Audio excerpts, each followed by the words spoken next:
welcome everybody. People at the back, can you hear me? Yes, great.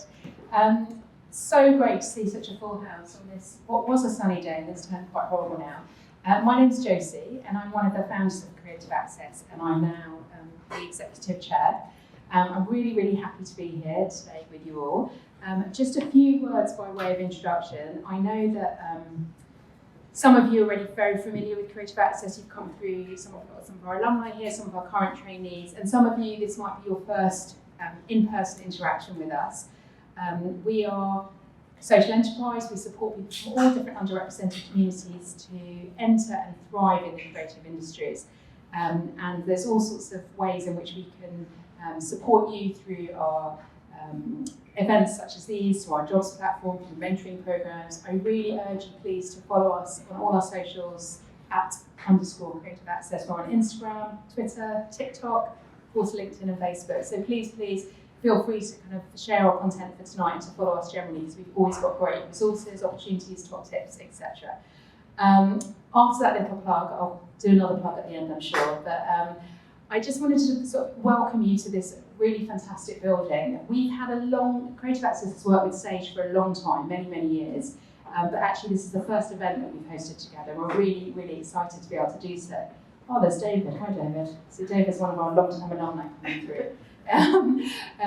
So yes, we've worked with Sage for a really long time, but as you may know, we do quite a lot of work in the publishing industry, but we've done historically quite a lot with trade publishers, so it's really exciting for us to be working here with one of the more academic press, and especially grateful to Kieran for kind of mobilising today and making sure that it's happening. We've got a really fantastic panel here, and it's especially gratifying to have two of our alumni, Zahara and Richocho, who come through the Creative Access programme here today, and David, who is the newest member of the Sage team, but we're really grateful for you joining us. Kieran has been here for many, many years, and I think that's testament to what a great organisation it is to work for here. So I'm going to pass over to them, because you've come here to learn more about the world of Sage and the world about publishing in general. There'll be lots of opportunity to ask questions afterwards. We'll have drinks, there'll be food available, there's some bags for anybody that's fasting at the moment. Thank you to Sage for providing those, and we'll come back to that at the end, but we're going to pass the panel now. Keep your questions at the ready, and we'll get over to them in about half an hour, 45 minutes or so. So thanks again. Thank you. Thanks very much. And I have a mic that sounds to me like if it's working, but if you tell me that that's good, okay, that's great. So hello everybody, and just to echo Josie's welcome, it's really, really lovely to see all of you, and really grateful to you for making the time to come and be with us and have this conversation together. Just very briefly, in terms of the format that we've been thinking about for you, what we're going to do is I'm going to be passing over to my colleagues, and they're each going to be telling you a little bit about their story, who they are, what they're doing, and how they got to where they are. And then I'm going to ask them a few questions, and we'll just have a bit of a conversation about getting into publishing, as well as developing your career through publishing. And after those, sort of pick out a few themes from some of the questions that some of you had sent in advance, using some of those, and then we'll open up for Q&A and get your questions as well. Before I do that though, I thought maybe it would be a little bit helpful to just say a little bit about sort of publishing context. I'm conscious that Creative Access is such a dynamic organization that's been working across and continues to work across the creative industries. And so you no doubt have a huge range of different opportunities that you might be considering, and maybe some of you aren't that sort of close to or familiar with the publishing context. And so in terms of thinking about that, I just actually took a brief look at the Publishing Association website before I came in, and was reminded of the figures that they talk about in terms of the number of people that are employed in the UK in publishing across the board. Their figures around 29,000 people are employed in publishing, but generally the industry itself supports about 70,000 jobs. And one of the things that I thought was quite interesting in what they're saying about publishing and the value of publishing is that it's kind of like they would, right, because they're the Publishing Association, but they're like, it's the bedrock of so much of the creative industries. Particularly if you think about the fact that 52% of like the top 20 blockbuster films have come from a book. And generally, if you sort of think about the ways in which not just movies, but also TV programs, also theatre, so much of that is inspired by something that might have started in the book format. And that has traditionally been what publishing is all about. Of course, it's changing all the time. It's becoming more than about a book, and we can talk a little bit about that perhaps if you're interested in the Q&A. But I think as well, just a sort of way in which perhaps it's helpful to say, I think of publishing, I think I'm right in saying publishing is kind of divided into three kind of types of publishing. And I just want us to be honest about where we're situated and what we're able to talk about and what our experience will generally be coming from. So one type of publishing is the trade publishing. And in that context, you're really talking about novels and coffee table books and the kind of books that you will find in what they call the brick and mortar bookshops, right? And that is not something that we're going to be, unless my colleagues have more experience. My experience has grown up in Sage, so not in the trade environment. But I think when you're thinking about where you want to go, it's really useful to think about whether or not trade is a part of your interest. The second area I would say is academic, and yes, hello, that is us. Welcome to academic publishing by Welcome to Sage. But that is definitely where we are, and from our focus is the university environment, is thinking about students in the higher education context as well as academics and faculty, and what do they need? That's what we are living to serve. And then the third one is professional, and so if you think about that, academic sort of societies or professional organizations that need an outlet for their work. There's a big environment of it might be in accounting, it might be in logistics, big environment for publishing in that. So just as a sort of brief kind of like three structured approach to publishing. And when you're thinking about where you want to work, you might not want to always be in the same. You might want to move around. Yeah, I think it's fair to say that most people see trade as a sexy place to go to. We would like to change your mind about that today, of course. And then the other thing that the Publishing Association's website kind of shows, and I think it might be a useful place to look at sometimes if you're preparing for an interview, is all the different kinds of jobs that are available in publishing. It's not one thing. There are so many different kinds of jobs. And I think what's interesting about that too is that translates over into so many of the other creative industries as well. It's, what you can learn in publishing and do in publishing, you could take to, the BBC, or you could take to, another to the theatre, or you can move around with a lot of these things. But they list out agenting, they list out audio, they list out digital development, marketing and communications, design, editorial, production, publicity, rights, and sales. So just a little handful there of all of the different ways in which there are opportunities to enter into this industry. So that's a little bit about sort of generically about publishing. And then if you don't mind, I'll just a few quick pointers about us, about Sage. So as I've already said, we're an academic publisher. And we also do a full range of product types. And I think that's one of the other things to think about, is you're thinking about where you might want to work, look at the kinds of products that publisher is responsible for. On our side, it's not just books, we also publish academic journals. It's not just journals, we also publish digital resources for students and researchers that are in the academy or in the university system. So some publishers are very focused in, and if you go to the London Book Fair this week, you'll find a stand that will be just the publisher that just concentrates on butterflies. And that's great, but you want to just be conscious of, as you're thinking about where to go, how much do they do? And from our position, we have a great opportunity in that we publish a very wide span. We're independent, and that's really, really important part of how we think about ourselves. It means that we were founded by a woman called Sarah Miller McCune. She continues to be very active part of who we are, but she has also made her estate plan so that when she dies, Sage passes into a trust and that it remains independent, it can't be sold off. And so that really gives us the opportunity to think more long term and make good business decisions, thinking really about where we want to be in 50 years and not be rushing to say where do we need to be by the time we have to report to the accountants at the end of this year. And we'll come to opportunities for getting into Sage perhaps through this, and as you listen to our speakers, I just want to flag that we have an internship program, and that internship program happens once a year, and it's coming up quite soon. It's going to be in May, June that it'll be announced, and we can talk about how to make sure you hear about that if you're interested in it towards the end of the talk. So that is a little bit of my introduction. I didn't get to say who I am. Kieran Schumann, and my responsibilities are in the editorial department largely. I'm responsible for quite a bit of what we do on the product side. But I won't talk about me because I think the interesting story is with my panelists here. And so the first thing that I'm going to do is pass over to Machocho Teng and have her introduce herself.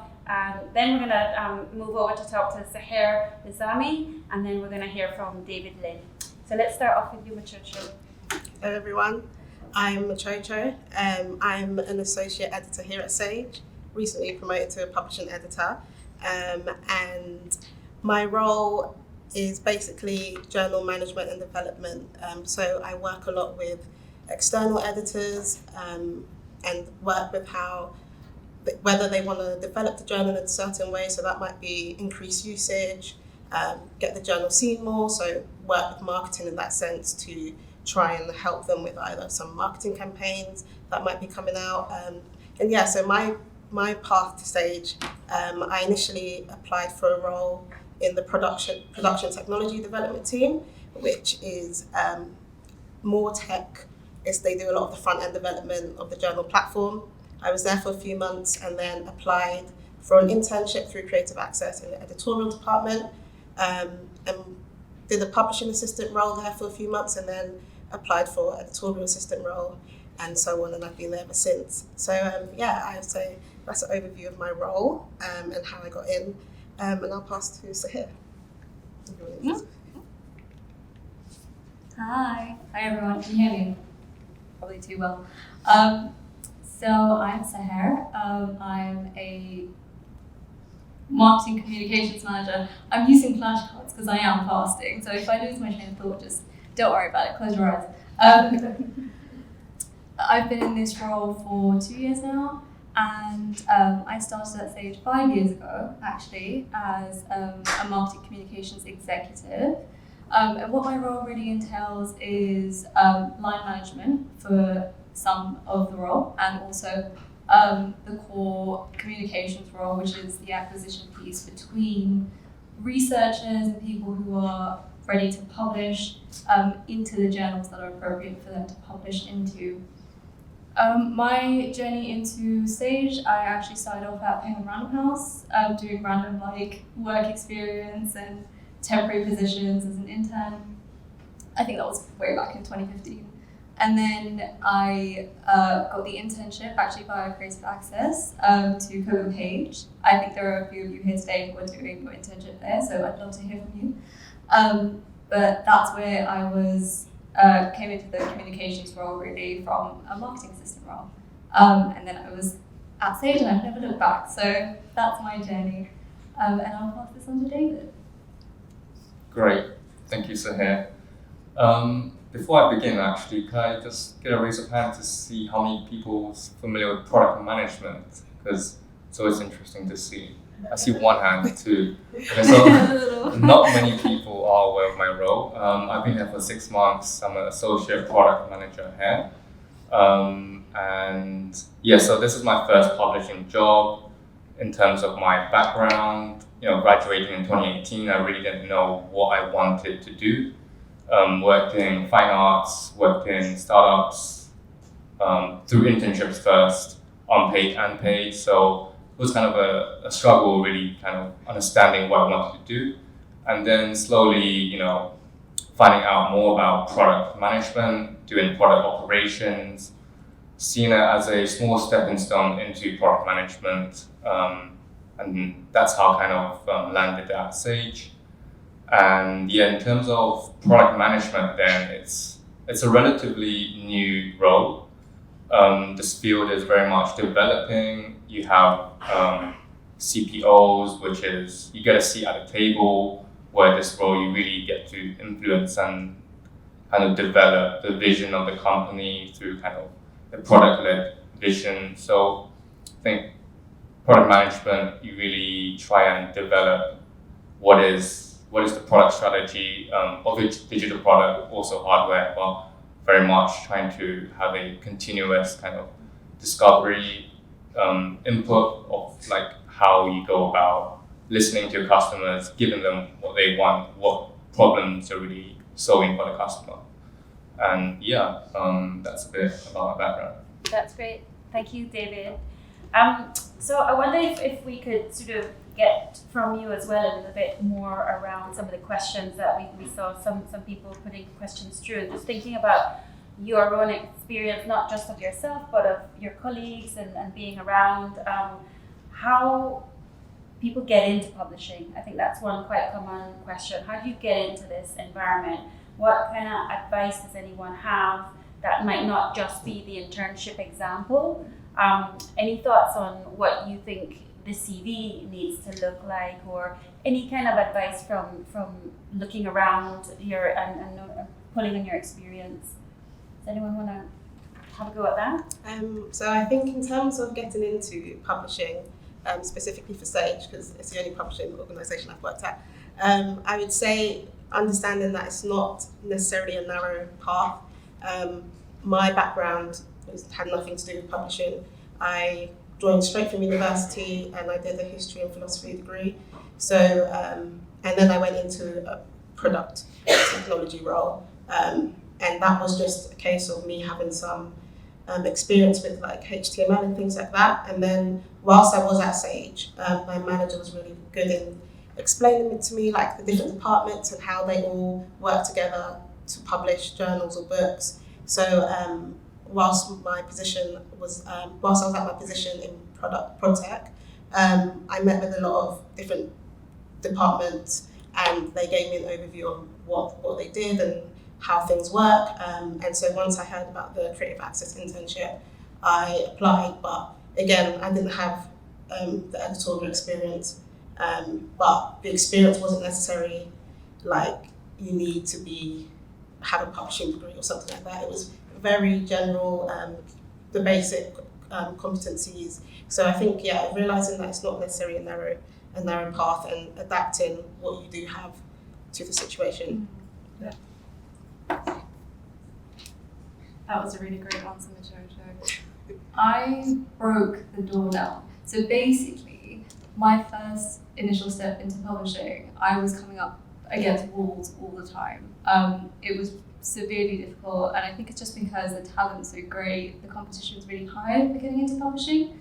And it is very much like, when you're not part of it, it is very much seen as this like exclusive club of people. So initially, like, I was just trying to get work experience. I couldn't get a response. It was like rejection after rejection. I just started calling people up. Don't do this. Don't write this down as like notes. But I started calling up publishing houses and trying to get through to somebody in HR. And eventually, I believe somebody who was sick of picking up my phone call put me through to the head of HR in Penguin Random House. And they basically just asked me, what do you want to do? And I said, I'll do anything. I will absolutely do anything. I don't have any experience in publishing, but I want experience in publishing. And I think that was the reason why I got, my first stint into publishing. And then, of course, Creative Access just opened that door for me completely with the internship program. So I'm completely grateful for them providing that access. That's great. Thank you, Sahara. And what I would add in terms of my sort of sense as well, if it's helpful, is number one. I think a lot of publishers are not requiring a degree for entry, and so it's really important that is a development that many publishers are making. And so if there's anybody that's concerned about that, hopefully that should be something that increasingly is not the case, because it's more around having the appetite and the opportunity to develop your skill sets, as opposed to sort of having the skills already locked in. So I would say that's a really important part of feeling the confidence to apply for roles, is that it's about what you can be, not what you already have proven to be. And one piece of advice that I would give on CV wise is, do take a look at the company that you're applying to, because that really makes a difference. If you've written your cover letter knowingly acknowledging what the company is and doing, and it shows that you've looked at their website, that you've spent some time thinking about them, that really does matter, because sometimes a CV or a letter not showing that will be dismissed as the person's not that engaged. So that would be the sort of top thing that I would say. Just show your appetite through showing that you've done some research. So there might be more questions from you around getting in, but if we wait for those, let's think about, once you're in, how do you sort of move up or develop? And so one of the other questions that I thought would be interesting to hear from the panelists is, what do they think are the skills that help you to succeed in your career once you're inside of the organization? So I wonder if maybe we could pull on David. Do you want to go first on this one? What do you think are some of the examples of how to the kind of skills that help you to be able to be successful in your role? Yeah, I think it's having a growth mindset, being a student, just that continuous effort of learning, being just not afraid of going into the unknown, pushing your boundaries and limits. Just reading more about growth mindsets and how that can just transition, because it's easy to get in 3 months, 6 months, 1 year and feel like you've learned everything, but there's always so much more to know and to learn from that field. And can you say a little bit more about how you try to do that? What do you try to do that helps you to keep your growth mindset and keep you developing?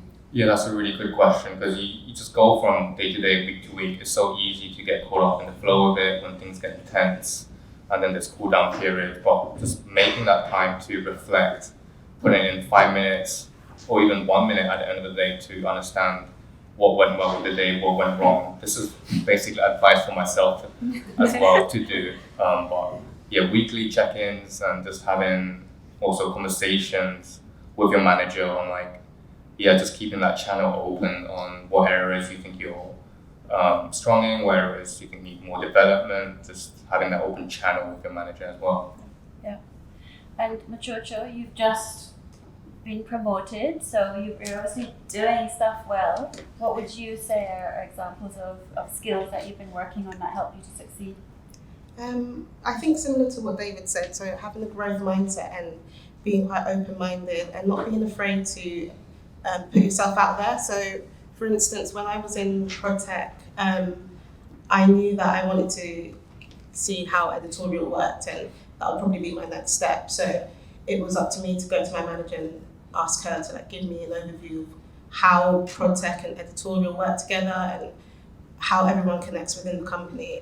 So I think it's important to not be afraid to let your manager know that you might be thinking of another path or thinking of going to a different department, because especially at Sage, they're really open to helping you progress in whatever direction you want to. So I would say being open and then getting involved in as many activities within the company as possible, so not just doing your day-to-day, as David said, trying to be involved in departmental activities, projects. I think that will really open your mind further and allow you to understand how the company works even more.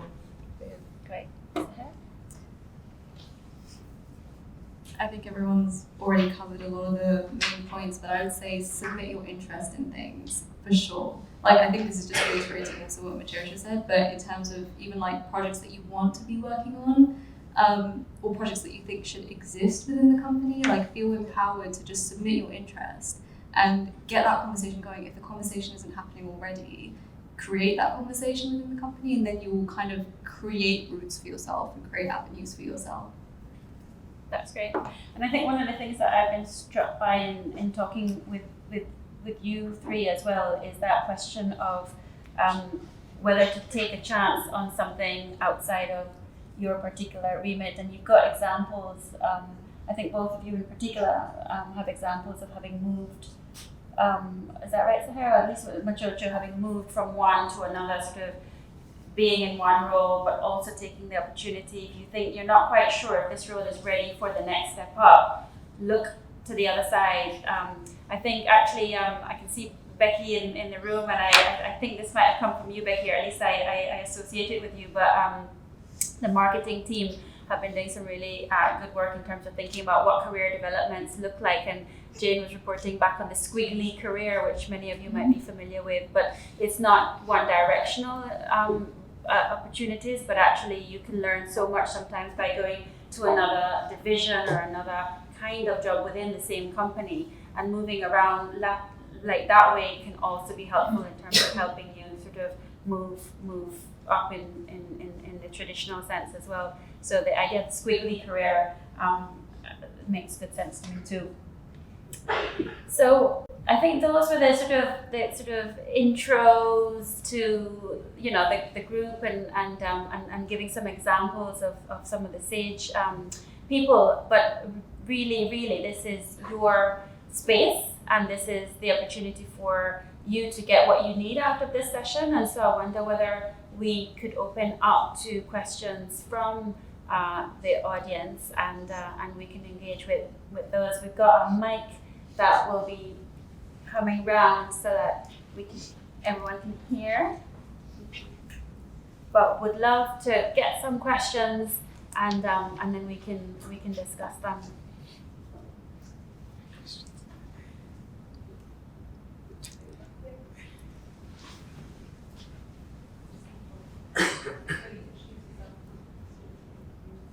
Hi, my name is Hiba. I just graduated from university. I studied history and international relations at SOAS, and I currently work as a bookseller, and I've never had any other experience besides retail. Although I am working for quite a well-known bookseller, the biggest in the country, you can probably guess which one. I realized that a lot of job position descriptions and publishing, when they say entry level, doesn't necessarily mean entry level.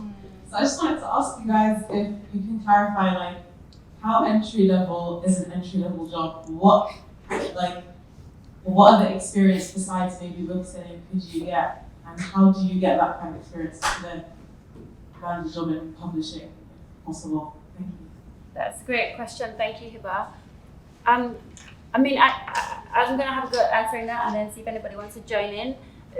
It's really well put, because in a sense, often, this concept of entry level might come with a lot of different assumptions. I want to take your example of bookseller and say immediately what that makes me think is the number of transferable skills that you will have, but also through that career that you're ready on, you're going to be able to quite quickly demonstrate strong interest in the environment of the industry, right? Because it's a part of the industry. And I know that we have a number of people who have come from bookselling into either the sales role, because it means that you have a good understanding of what it means to be, if you like, on one side of the sales role. But what about if you were on the other side? And the skill set that you have may well transfer into being on the other side. So in an academic context, that means talking to booksellers, but also talking to academics and talking to maybe librarians about what they're interested in buying. But you're well sort of steeped in the context of learning and the value of books, and you can, you know, if that makes a sort of, there's a fire in you around the value of learning and the value of resources and books, then you will be able to sort of turn your skills to that. So that's one example, that's sales. But there's other examples around the editorial role as well. The truth is, there's nothing that you couldn't apply to, provided that you're demonstrating an interest and showing that there are other sort of skills as well that interest can spark. So I think the world is your oyster, but entry level in each of the different roles exists. And sometimes, you know, some of you may well want to argue that you don't want to start at the entry level per se, that you have already got a skill set that allows you to start at another level, and that is a negotiation that can happen. Any other questions? I see a hand down here in red, and one back there as well. Okay, one and then. Hi, my name is Anna. I work at Bloomsbury as an editorial assistant in student textbooks, so Cool. kind of in the area, I guess. Yeah, definitely. And I'm kind of interested in hearing about how Sage kind of the relationship between sort of the journals, textbooks, and digital products, and maybe moving between those roles, how kind of transferable skills are, and how much kind of after entry level when it's sort of more kind of this, I believe through it goes editorial assistant to assistant editor, but I don't know, it's different in every company. But yeah, there's not really a very clear question, but just I would like to hear about your experiences, kind of with your views on moving around within kind of editorial, but in different Stay. How many questions? No, that's good. That makes complete sense. So in a sense, you've heard some of the examples. Like Machocho's example was sort of around sort of the tech to the editorial, wasn't it? But you're interested in, is there other opportunities in a company that does a lot of different product types to move around within? And that is a yes on that, because a lot of the needs of each of those different divisions have a lot in common, even though they might be working and they have a lot of differences. So the differences might be the end user, the differences might be the model of sale, it might be the route to market, right? But the fact that you're able to, let's say, in an environment of editorial, work with an academic about possibly getting advice on the content. Do you need to do that in a digital context? Yes. You need to do it in a print context? Yes. Does a book different from the video? They are, but can you, having understood the book, bring some of your learning to the video? Absolutely.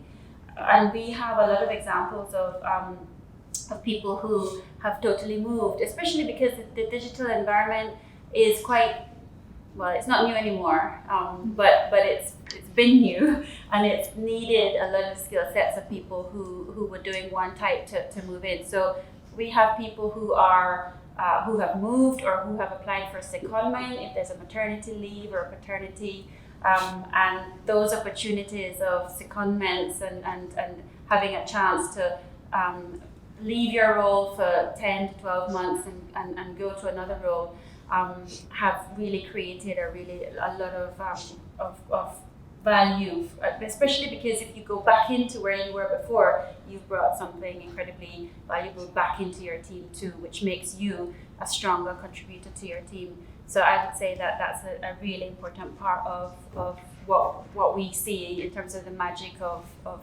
good talent. Yeah. So the lady in red, and then we have thank you.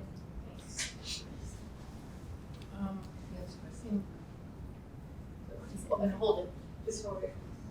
Okay. That working? Yes. Hi, I'm Letitia. So you mentioned transferable skills, and I was at the London Book Fair this week, and today, Sam Messina said, put everything on your CV, everything you've done, because that will represent all of these transferable skills that you'll be bringing to your new job or your the one you're applying for. My question is, there's also a thing about CV shouldn't be more than a page long. So I started working when I was 14 and, worked till I was 23 and started having children. So that's a lot of jobs, a lot of, skills, skills that I was training in that time. Then I raised kids for 25 years, while I'm still raising kids. So there's lots of skills that I've actually gained during that time as well. So this is kind of a two-part question. Should I actually be putting all of those ancient things that I've done, last century, right, in there? Or should I just be concentrating on the last few years? And the other part of the question is, raising children involves a huge amount of unseen work. And should I be, somehow, creating kind of an overview of what all of those skills are and putting that in the CV? Really, really good points. So I feel like if when you you go to somebody for advice sometimes and they say I'm legally unable to advise you. If we can do that, and I can say that I don't know if Creative Access might want to put sort of caveats may apply, because I would disagree with Sam, and I would say that you can't put everything that you are onto a CV, and you won't hold anybody's attention if you try to. So I would say, back to that point of what is this job and why you? And then what are the skill sets that you can pull on from your experience, including, I 100% agree with, the amazing amount of different but also very relevant work of bringing up a family. And I would go for 2 pages, maybe 3 if you're at push. But once you move to 4, in my view, caveats, you've lost your reader. So I would really think about what the most relevant ways of showing your experience, and then have a section on skill sets, and then maybe a little blurb around I've done this differently for the purposes of really highlighting my amazing range of skill sets, and why am I doing that? Because I know that these will fit with who you are, and just let them notice that you've noticed them. That would be my thinking. But somebody else says something different, and that's a challenge. Does anybody want to add in on that? So I work in marketing, so I would say bullet points always. Summarize as much as you can. However, I completely agree with Kieran. I don't think you can put everything that you are on a page. However, if there's something that's very important to you and it's integral to you, put it down in a way that makes sense. So for example, not necessarily on your CV, but once you're writing the covering letter and you've spoken about the company, you've spoken about why you're right for the role, I don't necessarily see anything wrong with putting just a little tad bit of human into it. Would say, above all things, I am a mother or a parent, and I, these are the values that I bring into my core life and the core role itself. To me, reading a covering letter like that, it's summarized to the max, but reading a summary that has, a couple of points that makes the person human is actually something that catches my attention for sure. I completely agree with Kieran in that, 3 or 4 pages, don't extend it past I don't want to advise anyone on anything. So for legal reasons, this is just my opinion. But a couple of pages max. But you can definitely insert who you are into it to give people just a taste of why your USP. What are you bringing? And if that is your core, then absolutely mention it. Anybody else? Yeah. Can I add something quickly? Yeah. Hi, my name is Nashwa. Thank you. Just to answer your question, Hi. I worked as a graphic designer for over 25 years. I have an art degree. I made my story short and then I decided to be a bus driver in public transport, theater. This is, all my CV is just art and creative, all of this. How I can put it for a bus driver, there's nothing related to this. But what I did, I trailed it to. I put the point where I can show them through even my experience as a graphic designer, how it is related, could be related to be a bus driver. Mm-hmm. It just make all what you want to say related to the job, related to the position, that you come in from an extensive, rich experience, and you are going actually to make it into the job. That's all. Thank you. That's good. Mm-hmm.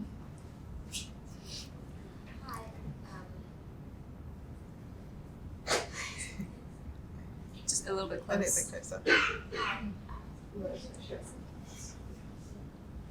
Hi. We can. Keep going. Close enough. We can hear you. Just start talking. Try it. Hi. I just really loud. Yeah. Hi. I just want to ask, in terms of like, I understand that you publish academia, and that's your sort of your sector that you work in. I was just wondering, what do you think, just personally speaking, professionally, from a point of view that, you know, this seems to be this attack on academia, not like attack, but like, you know, like when David Cameron was Prime Minister, he was de-emphasizing going through university and emphasizing skilled labor and things like that, skilled jobs. And then now this whole apprenticeships being really popular and people finding university not a waste of time, but you know, like, 3 years of my life kind of thing. And then, so what did you think about, like, I don't know, it goes with marketing to university. I'm just like, what do you think about that? This sort of like academia versus real life experience. Not that stories that It's a good question. Yeah, great question, and a good reminder that, you know, the world is always changing, and how are we keeping up? And on the one hand, from a career perspective, that's a question, and then from another hand, from a commercial perspective, possibly as well. What we talk about in terms of thinking about those questions is like, why do we exist? Like, what is our mission? And we really feel convinced of the value of education as part of what drives us to our mission. And our mission is building bridges to knowledge. So we see ourselves as having a role of helping ideas move from the minds of the researcher or the activist and into the minds of the student through something that we can help to shape. And from that, in the minds of the student, you will find a better civilian. You will find somebody who's impacting back into society in a way we think more positively from having learned, because ultimately we believe in the value of education, we believe in the value of learning. So when politicians start making jabs at universities and what's the point of a university, and there's a big free speech challenge, we have to really be careful of the political rationale for what they're trying to do, which might be different from what they're saying, and what we think we can bring. And we want to stand firm in our value, not uniquely. Bloomsbury would be another example, Taylor and France, like for all publishers to stand firm in thinking we do something that helps create a better society, or has a role in that. And one of the areas in which, as an example, that we might spend some time on is thinking, what about critical thinking? So a lot of our publishing output is really engaged in how can we help students to really think critically, to listen to your politician and think, what are you saying, and how can I check what you're saying and data check what you're saying, as well as just intellectually think about what you're saying, and be engaged in the conversation as an agent, as opposed to being told, what to be and what to do. And so apprenticeship schemes are a part of the publishing industry. The removal of the degree requirement is a recognition of wanting people on board who can contribute not because of who they are or what they've done, but because of what they could be and what they can contribute. And so, sure, we don't need you to have a degree, but we need you to be passionate about the value of education.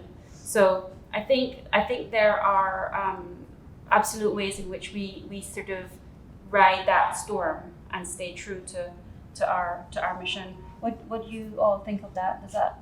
Yeah,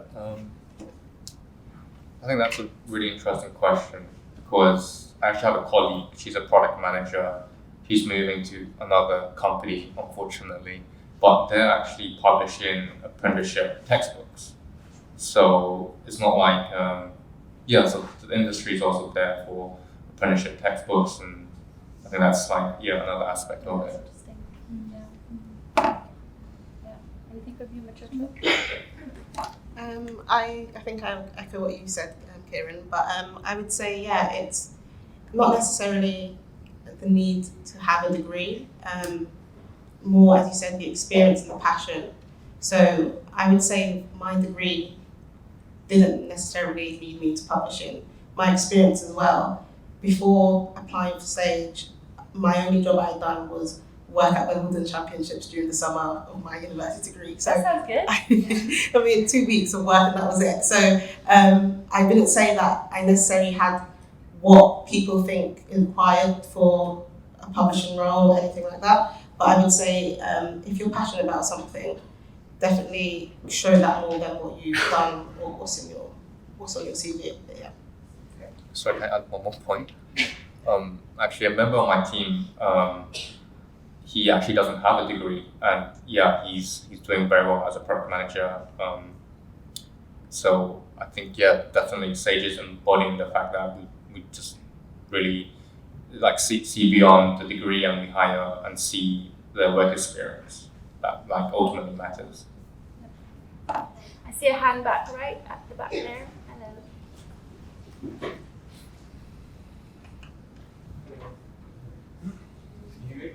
Not so much. Here's the mic. Yeah, we can hear you now. Hi, my name is Watsu. I'm a business practice alumni. I'm also a teacher of English, and it would be interesting to know what roles have Sage Publishing created to tackle things like decolonizing the curriculum in their academia. Thank you, and that's a great question, and it's good to have that discussion.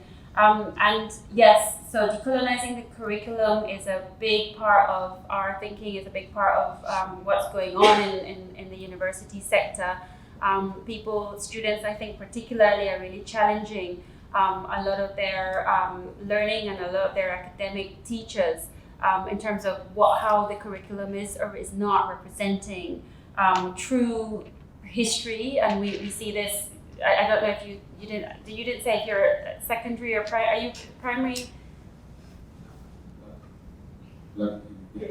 Secondary, yes.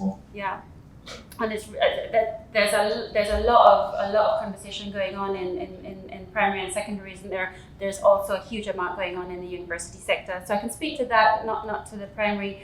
What we are doing is, on the one hand, we are making sure that we are talking about it, and particularly in the editorial departments, but it's not limited to that. The marketing and the sales departments are very engaged in this too. Ensuring that all of us as employees are having good conversations about what is decolonizing and the decolonial and the coloniality movement all about, and then also thinking about how do we make sure that what we're publishing is careful to be conscious of that, or to be engaged in it, or to be moving the dial.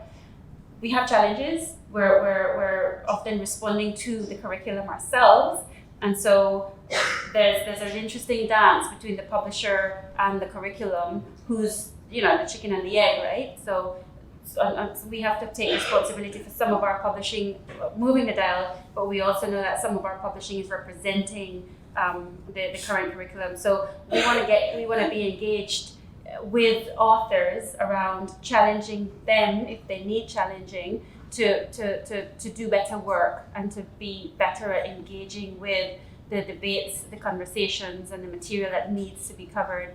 So I'm giving you a vague answer because it's a hard thing. It's a long-term project. It'll never be finished. But we've published a series which is trying to engage with that area. And then we're trying to make sure that it's being engaged with in every book, not just a sort of ghettoize some of our publishing into a particular arena which covers it. We're trying to make it a part of who we are across the spectrum.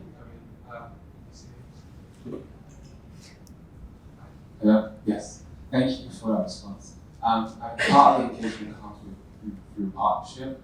I know platforms like the Black Curriculum, as well as I know that some of the things that Mercury Books is doing in terms of decolonizing in that area. But I think for me specifically was looking at engaging in systemic change, so creating actual job roles within publishing where people can actively do the research and engage with other partnerships would be great to see as well. Yeah, that's really helpful. Thank you.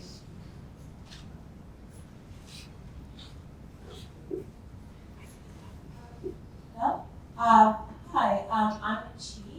I know a lot of you have had like promotions, and I was wondering, what do you actually have that? Hello.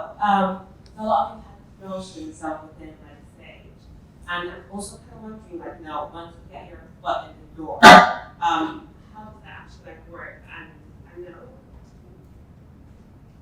I know it's quite easy to say just like work hard, but like when you know like when you're speaking to your managers, your coworkers, like how do you actually prove to them that you're not just like work like keeping within the company, but someone working like moving on to like a bigger role with more responsibilities as well. Yeah, that's great. I'm going to repeat back your question because just to make sure everybody heard it. So how once you've got your foot in the door, how do you make sure that you have the chance to sort of grow and to do more than just be seen as somebody who's just doing your work as originally hired, something like that? Yeah. I wonder if somebody wants to jump in on that one. Yeah, I'm not sure about other roles, but in product management, there's so many levels to it, and it's just having that conversation with your manager on just like having a matrix of your strengths and weaknesses. There's different areas of a product manager that you could level up and adapt to, and different projects require different skills. Some are more data heavy than others. Some are more discovery, user focused. So it's about maximizing and reflecting upon what you've done and what you want to do, and just having that clear image of that matrix and what areas you're filling in. Yeah. So I'll just speak about an editorial perspective. So in editorial, there are various roles from editorial assistant through to senior publisher, editor to publisher. And in terms of moving up, I would say shadowing your manager in situations where it's not necessarily your job role. So for instance, if you want to know more about, for instance, I know when I was an assistant editor, I wanted to know more about the renewal process that we do with our societies and things like that. So, and that's not necessarily something an assistant editor would be part of. So it's taking that initiative and letting them know that you might want to come into a meeting and hear how things work, because otherwise, when you are applying for that next role, you need to understand what the requirements are, and if you haven't even been into a meeting or anything like that, you might not be able to meet that role. And I would say for my position that I've just recently been promoted to, a lot of the requirements I hadn't met, but it was just a case of me letting them know that I was willing to learn, and I'd been helping in different instances and things like that. So I'd say just making sure that you put yourself out there and do more than what your role is necessarily required. But yeah. That's great. Okay. Anything from you? I can give a quick marketing perspective. So I really hope that wherever you go in life, you're coupled with great management who will seek to actually grow like grow you as a person, but also just get you invested in other projects happening across the company.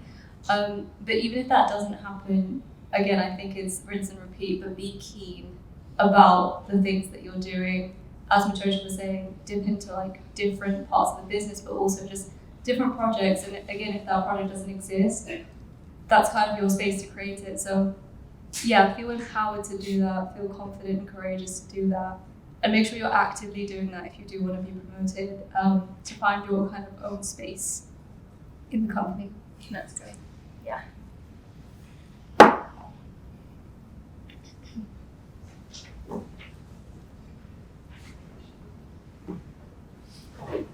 Hello.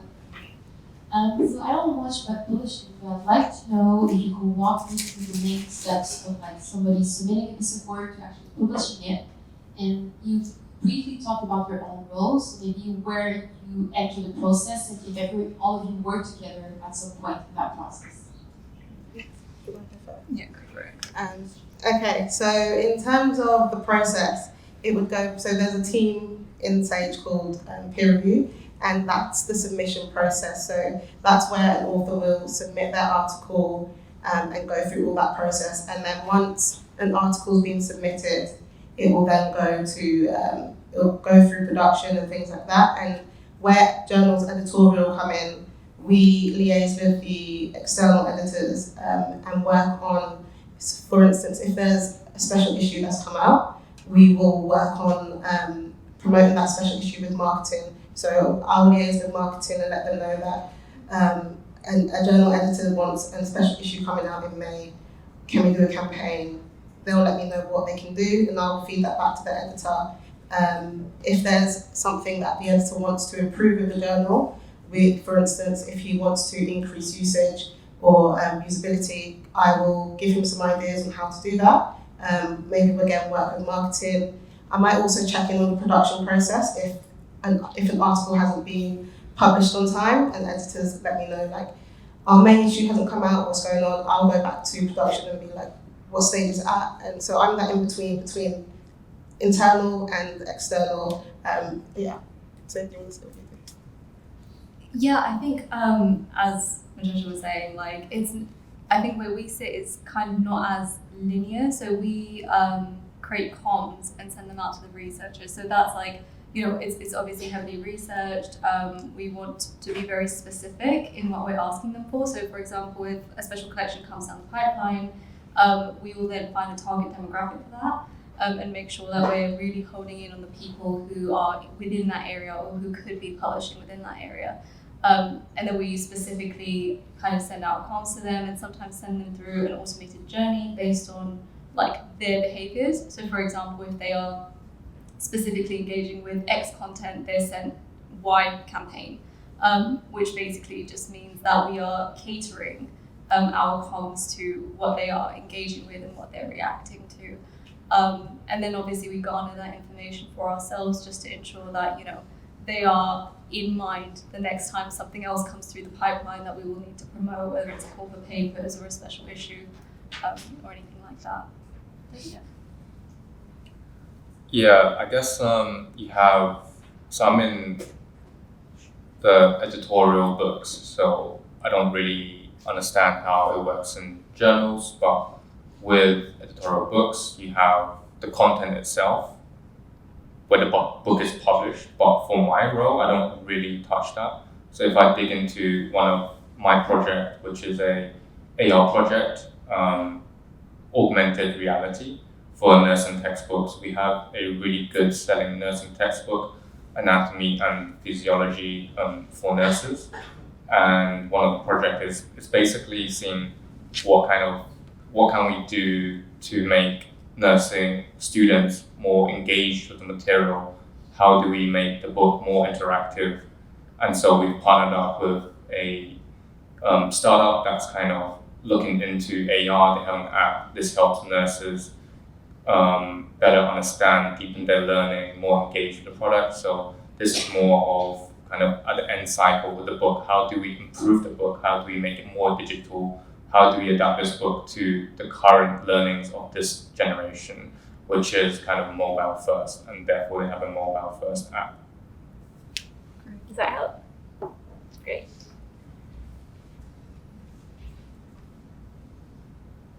Hi. So I was wondering if you could talk a little bit more about the internship because you guys just talked about how there are so many different roles that can be done. So I was wondering if you could talk a little bit more about what the internship focuses on and like what is the kind of experience that it would give you within the publishing industry. Absolutely, yes, that's great. Good reminder that we dangled that. So our internship scheme, we have had different numbers per year. Last year it was 7. We're talking about this year might well be about 5. And we're focused on particularly focusing on the editorial intake for the internships. And so for us, why 5? It's because we have pretty much 5 different, if you like, strands or sectors within the editorial department, which in itself is kind of interesting, many of whom are represented on this panel. But on the one hand, the book, the other one, what we're calling traditional journals. Another one which is called open access journals, and so there's some differences in that role, and it's sort of a large team, and so we see the value of having 2 people in journals. Another one is product innovation, which is really engaged in how we transform our digital products. And another one is, and that product innovation includes, it's a digital focused area. And then what's the 5th one? It's I think that the product innovation in digital, I'm possibly conflating. So we have our individuals come in, and we want them to come in together so that the process is done in one piece. And then they're each assigned to their team because we want to have them each feel a sense of ownership and belonging somewhere. And so they'll have a manager that they're working with and be part of a team, which has a role throughout the year that they're with us. It's a 12-month internship. But as part of them getting to sort of like have a sense of responsibility, there's also sort of training dynamic to it. So that includes having the chance to go and spend time with the production department, have time to spend with the marketing department, have time to sort of get a debrief from maybe the sales department. And so we have a training program, but then we also have other training opportunities for them, presentation skills, time management. So there's a sort of like a portfolio of these are the different ways in which we want to help strengthen your opportunity to be successful in applying for a permanent role. And we see success as either applying for a role that might come up within Sage, but also we see success as if that hasn't happened, you're applying for a role in another publishing company and you're successful. So it's a chance for us to sort of want to be part of developing people to be happy and thrive in publishing, and for us to sort of be part of that environment is overall good for us. We have tended to have a good transition, like really good transition of interns into permanent roles, but it'll be at a point through the year. We've had people who come and 2 months later they're already applying and and successful, but it will depend on what kind of opportunities are coming up and what they want to go for. Yeah.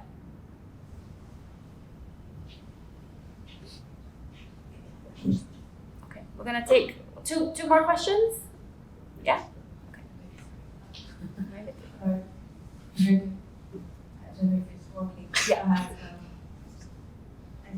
have 2 questions. One is I don't come from a publishing background. I come from more like community arts or community workshop and design background. But these days, why I start to feel interested about publishing is because I feel like community works. They do a lot of things, but they usually don't catch enough attention from the press and things because they don't necessarily publish their works, or their works are kind of very diverse, very broad from a festival, and that's why I feel sort of like maybe I can try in a way to kind of combine the two and see what I can do. But I just wondering, it's like, is it a daydream of mine, or you see this possibility from your professional views? Yeah. So you were wondering if that's a daydream or or opportunity. Possible. Yeah. And the other one is another question is how you see like that. Apologies for our mic. Like how you see diversity in your team, your company, because I see both they here and also your team has shown I would say a great diversity of people, and I don't know how you see this in your workplace, and also like do you accept international workers or things, and how does their work, is that possible? Okay, so that second question was around diversity. How do we see diversity in our workplace, and do we accept international applicants? So I wonder if on the first question of sort of coming from an environment where you're really focused on thinking about the community, and whether or not publishing is a space for you to get into that, can give back to that, but also enable their voices to be published, so to speak, disseminated, find ways of getting. I think that's a really great inspiration for thinking about publishing and thinking about how it can have a role, and that speaks back to I was going on about the value of education, but I think also the value of activism and the value of sort of sharing what communities are doing. I think it's a great thing, and that we have examples of colleagues who are working part-time because they work in a charity for the rest of the time, and they're absolutely committed to that, but they're also absolutely committed to the day-to-day of the work. But how much are they learning from each other, those skill sets? I would say absolutely. So I would keep that dream. Yeah, I think it's a good one. Let's talk about diversity a little bit. And I'm conscious of not wanting to be the only one speaking. Does anyone want to comment on that question of what is diversity in publishing looking like today? So I was just going to answer the other question about hiring international workers, and it's a yes. I just had lunch. Shout out to Luz. She got me some tea from China, but she has a visa. She's an international worker from China, and we very much do support that aspect. And in terms of diversity, DEI, I've never seen a company this strong of DEI at Sage compared to my past 3 roles. It was never ever talked about, and here it's like virtually every week there's events. We celebrated Chinese New Year, Ramadan on Tuesday. We have Ramadan lunch. So I think at Sage this is like everywhere. I think it's injected into like the very fabric of what we stand for here at Sage. It's definitely not a footnote. It's not something that we check off. It's something that we're constantly speaking about. As David was saying, in terms of like initiatives, events, a social justice discussion group, which we run quarterly as well, where we discuss really sensitive topics going on within like the real world. And I think to answer Kieran's question, actually, it's changing. The face of publishing is absolutely changing, and I think Sage is incredible for kind of staying really very much at the forefront of that, and I feel really grateful for that because I think it would be a disservice not to acknowledge how limited these spaces were for us in the past. So it's just great to see it actively changing, and actually companies like Sage actively changing the face of publishing. Yeah, so I'll just echo what David and Sahar said. I would say, Sage is really good with DEI initiatives. As they said, we have a lot of lunches, activities, different things like that. And in terms of editorial as well, we do really encourage our external editors as well to improve diversity, whether that be on their editorial boards, in the content that they publish. So that's something that we're really pushing for as well. And I think, as Kieran was talking about the internship, it's important that Sage continue to work on the recruitment of BAME people in the company because, for instance, in editorial and with the editorial internship, it's important that we increase that diversity because we are encouraging our external editors and things like that to increase diversity, and that's something that they're continuously working on. So yeah, I'd say they're really good with their DEI initiatives. Thank you. What I would absolutely say is that it's understood by the publishing industry that the publishing industry has a problem when it comes to diversity, and it needs to do a lot more work than it's doing. And so all of the work that we're trying to do is some work. We still need to do more.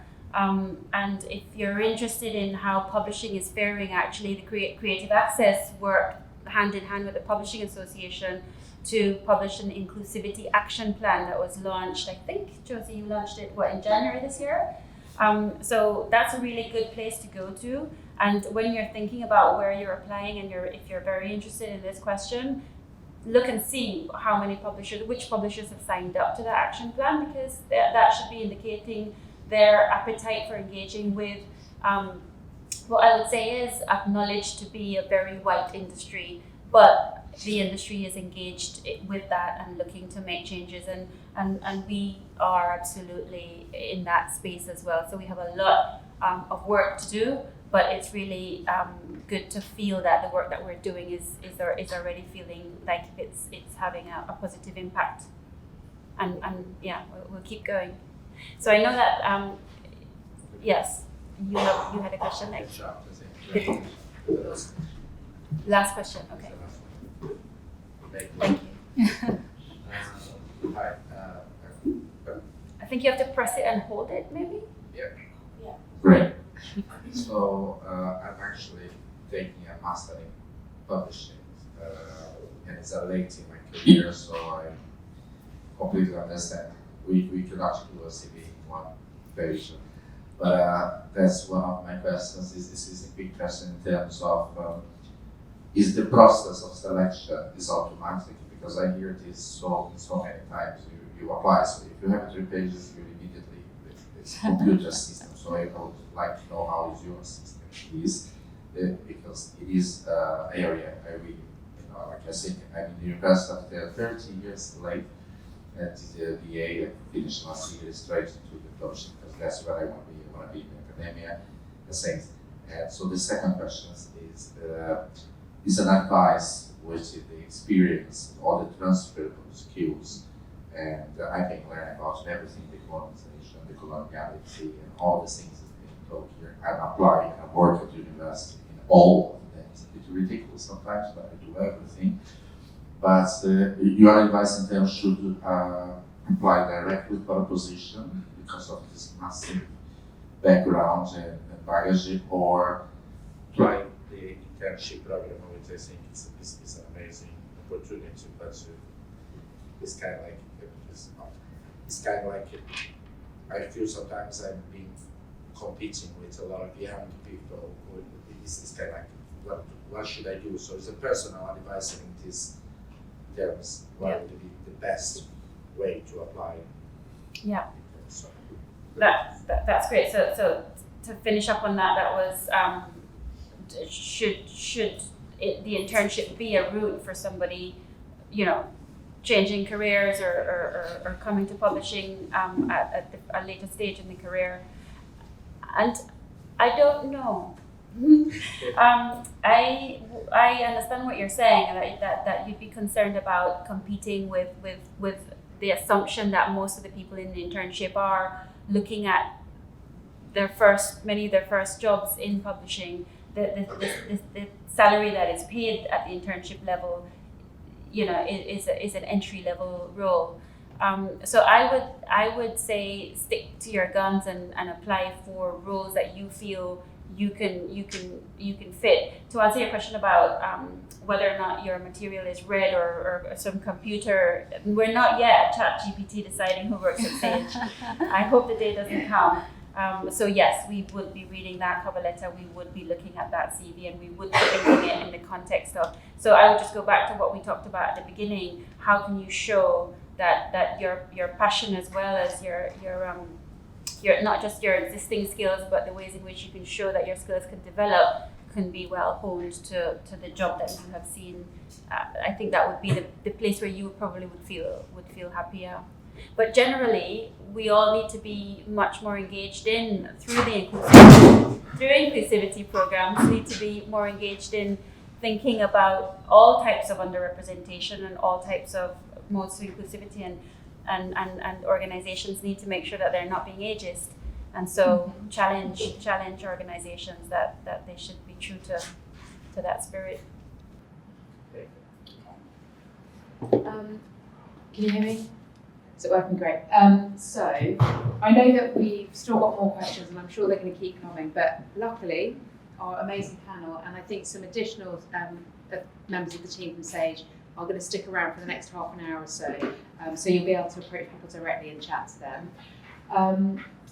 Such a fascinating evening, and you've answered every question immaculately, so thank you, all of you. We're really, really grateful for you being here, and for your time and your enthusiasm, your expertise. And I think, for us, there's always a long way to go, and some of the things we've talked about are, diversity and inclusion is very much a journey. It's not a destination. It changes. I mean, the very, we just came talking about age, and I think that's just yet another characteristic that we need to be considering and thinking about. And so it's an ever-evolving landscape. But we do, like I said before, please do follow us on our socials if you don't already. It's @_creative access, because we're always having these kind of conversations, and we're always looking for new ways to evolve and engage. And I think it's, we really rely on the opinions and perspectives of the people within our community, so we really welcome hearing from you.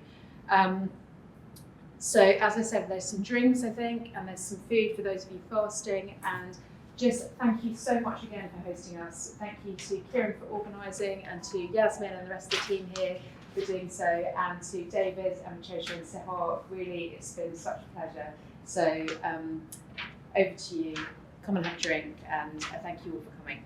Oh, sorry. I've got to say one really important thing. Sorry, the most important thing I forgot to say is that we really do want your feedback, because it helps us to shape. And I mentioned following us on socials, but actually we've also got a QR code that will be put up on the door and be floating around. So you just need to scan it and just let us know your thoughts and feedback on this event and any others that you'd like to see happening, because it's really valuable to us. So yeah, thanks again.